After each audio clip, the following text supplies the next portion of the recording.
the gates of paradise are open and the gates of hell are closed, does this mean that we will be going to paradise if we die in this blessed month?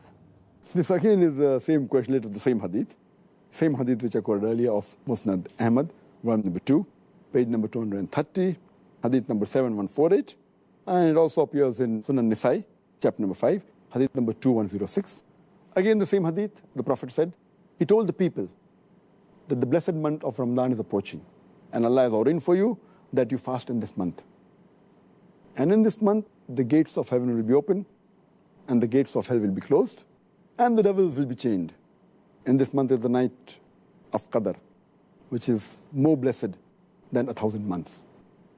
And a person who's deprived of the pleasures, of the blessings in this month, is truly a deprived person.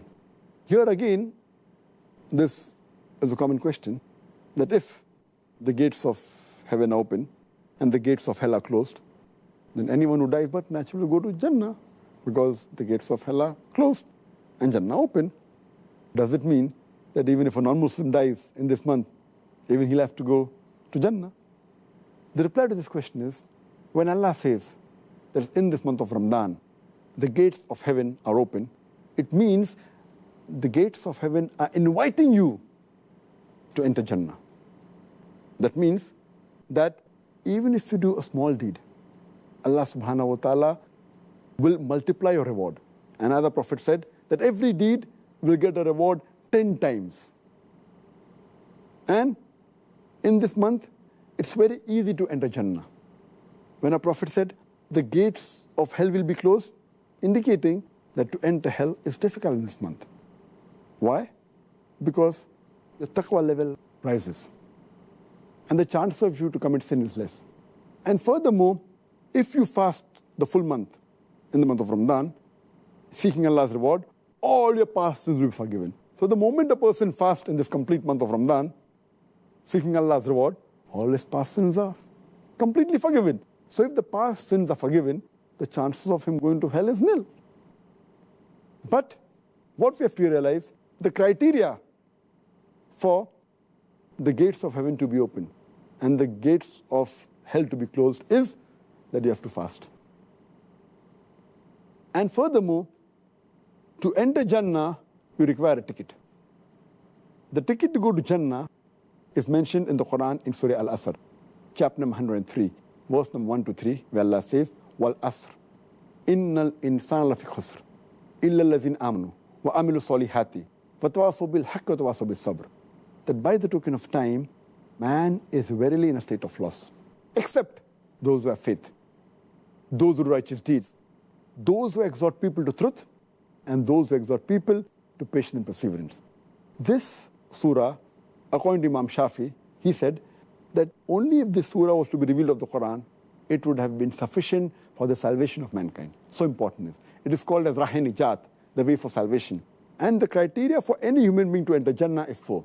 First is Iman. Second is righteous deeds. Third is exhorting people to truth. And fourth is exhorting people to patience and perseverance. So here we realize that the gates of heaven are open, but just because the gates are open, you can't enter, you require the ticket. The ticket is Iman. The ticket is righteous deed. Exhorting people to truth, exhorting people to patience and perseverance.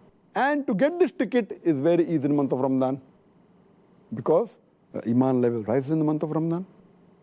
Furthermore, your righteous deed, the reward is multiplied. It's easier. You can call people to truth. Your patient level increases.